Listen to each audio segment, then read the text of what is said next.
as you referenced ADHD, I'm currently undiagnosed with ADHD, and the risk is that I'm very handsy, but the risk is that I would go off at a tangent. So I've given myself some pointers that I'm going to try and stick to, but I may deviate. So if I do, that's why.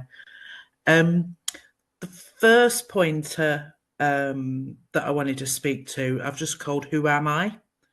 and then said "No, really," because I think it's part of a massive sort of ongoing debate, but particularly at the moment around when you're disabled, at what point do you introduce that aspect of yourself to people? How do you introduce it? And as you were saying, Scott, there's kind of more obvious physical disabilities, but then how do you introduce those hidden disabilities? And with things like looking for jobs, there's all sorts of nervousness and tension around declaring disability at application stage, even though employers will say, they're all either disability confident or, have got a great EDI policy or whatever. It's not necessarily something that people feel confident about declaring at that point. So that kind of "who am I" was really my way of thinking, well, how do I do that? And how do I kind of deal with that at the various points where it might come up?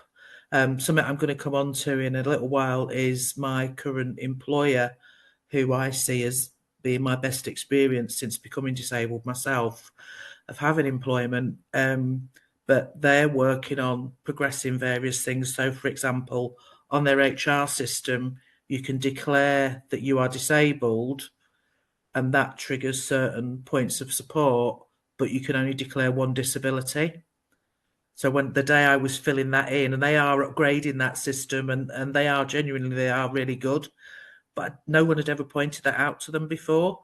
And I think that speaks to that whole thing about being an ally and being a voice. Because I kind of, on the day, I was thinking, well, do I do which one's impacting me more today? Or do I pick the one that's more obvious? Or, so I'm smiling, but we all have to navigate these things. And it's very difficult in terms of how we do introduce ourselves. The next point I wanted to talk about was why I felt hidden, and that subject really appealed to me.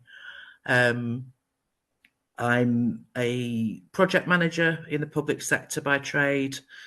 Prior to that, I was a lecturer and researcher in social policy and inequalities for a number of years. And I became disabled. I won't give you the boring detail of my whole life, but I became disabled physically and most obviously, I suppose, after some surgery during lockdown, which went wrong, for want of a better phrase. And it being lockdown, there was no follow-up appointments, no support in the community, etc. So the kind of physical side of it really went downhill quite quickly. That's basically left me with mobility issues, and I have a trusty range of leopard print walking sticks that I use to get around on a day-to-day basis. If I'm going to certain places, I might need to use a wheelchair because I can't walk very far. I also have hearing loss in both ears, have double hearing aids.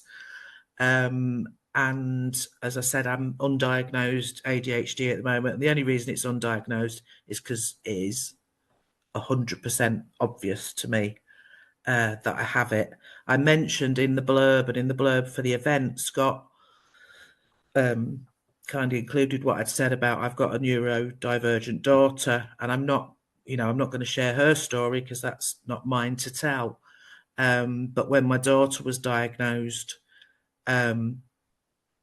it kind of hit me in the face a bit, as it does, I think, particularly with older women who are undiagnosed.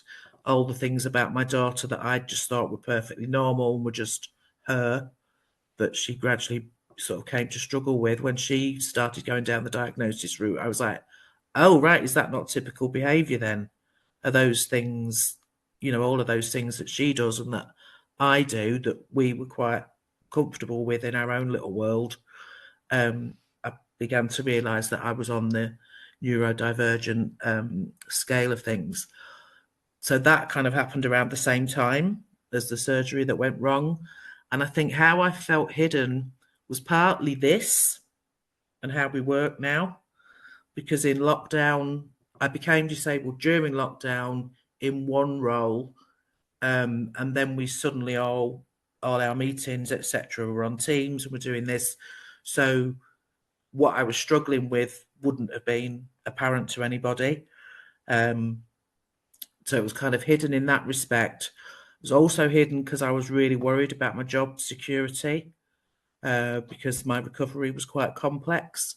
But then actually lockdown did me a favour in that regard, because it went from being, working in the office to working from home was the norm. Whereas prior to my surgery, my employer had said, well, when you come back to work, you're either in work or you're off sick, which I think is something a lot of people with disabilities and long-term health conditions face, is that juggle. If you're just having a bad day, do you actually have to take the whole day off sick? But that became a bit of a non-issue because we were working from home, but definitely felt hidden in that regard. And then I've had a couple of other, public sector being what it is, a lot of jobs are fixed term contracts these days, and I've had a couple of jobs since then where I felt not only hidden, but I felt like I had to hide, because how my conditions impacted me at work were quite clearly raised as problems, and that I was the problem, not, it's all that social model versus medical model of disability, isn't it? I was kind of seen as the problem because I couldn't work in the ways that everyone else did. I couldn't be in the office as much as everyone else could once we'd kind of stopped lockdown and stuff. And I wasn't made to feel like that was something that they should support at all. And I think it was at that point that I became a bit more of an ally, because it just got to a point where I thought, well, do you know what? This place is not for me, and I am going to be vocal about what I think they could be doing that they're not doing. And so that's where my kind of ally temperament really grew, I suppose. I've always worked around inequalities, even from, when I was back in my lecturing and researching days. I also had, both of my parents were disabled at different points in their lives, and I was a carer for them when I was younger. And I thought I understood what the issues were, and I thought I was an ally then, but I really don't think it hit home properly until it happened to me. I think I was more of a pragmatic supporter and ally with my parents, rather than understanding the kind of emotional well-being impact that being disabled and the barriers that brings, kind of brings about. So I did feel very hidden, but then decided not to be, I think, is where I'm coming from. And chose to leave that employment, but not without getting them to amend quite a few of their policies around recruitment, and how they onboard, how they re-interview people with a whole range of disabilities, not just physical mobility ones, but around neurodivergence, around all sorts of other aspects, because they really didn't do anything. And so I kind of left, slight tinge of sadness, but actually glad that I'd impacted that organisation to improve their practices. So that's kind of where, and that's only a few years ago, really. And I really felt that I became out as an ally and decided that I couldn't really do anything else from now on. And I'm not saying that everyone should do that. I know not everyone's in a position to do that for all sorts of reasons, but I just thought this is not how I can work anymore, and I need to stand up not just for myself but for colleagues when I see things that aren't being handled properly and people aren't being supported, even with the most basic reasonable adjustments, and kind of flagging that up when, if events were organised and the venues were horrendous in terms of accessibility, things that should be obvious that just don't get dealt with.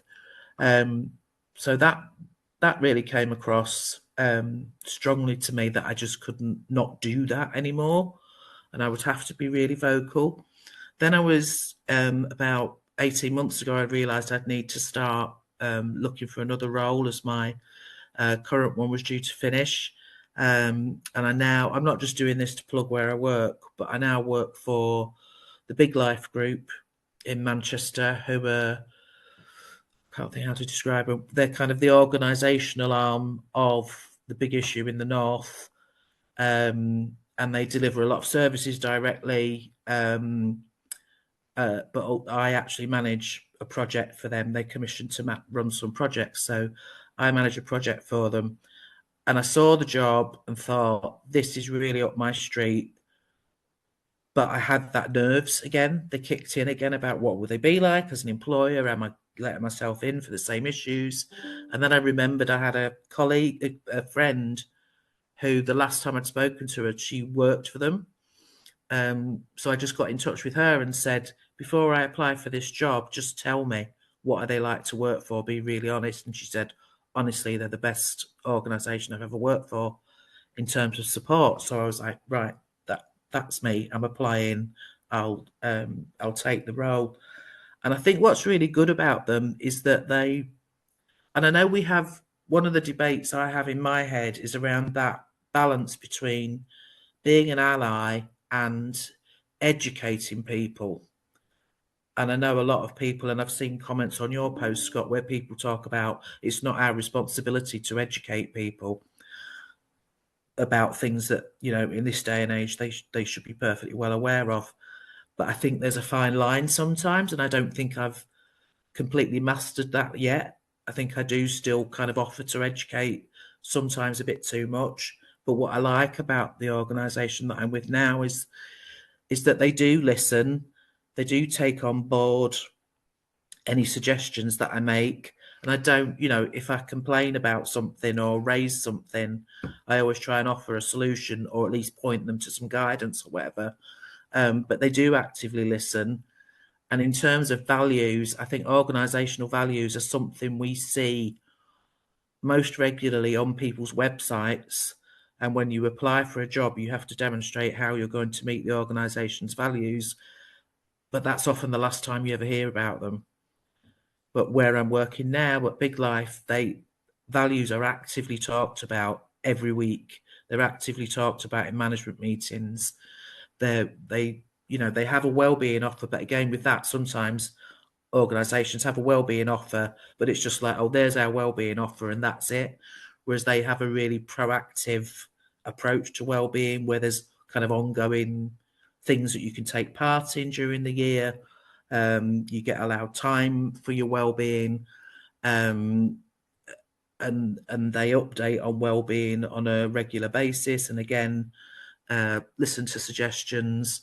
We also have, when I joined, they had a long-term health conditions group, a neurodivergent staff group, an LGBTQ plus group. They've got various staff groups, which are really great safe spaces where you can offload with people who are of a similar experience, and you don't have to tell everything about your life to your manager if you want to kind of separate that relationship. But they didn't have one around disability as such, and it was a bit joined up with the long-term health conditions group, which, although I can see there's similarities, there's also very different things about being disabled compared to having long-term health conditions in some circumstances. So I've started that up there. And again, so that's that safe space. And some people alternate between, because some people are like me, neurodivergent, have a long-term health condition, and are disabled, and you can go to whichever sort of meeting suits you. So I think, like I say, I'm not just mentioning them to, well, I suppose I am mentioning them to big them up, because it's been an absolute game changer for me to not feel hidden, to not feel, I can message my line manager in the morning and say, I'm not going to that event today because my pain's really bad. And it's not questioned.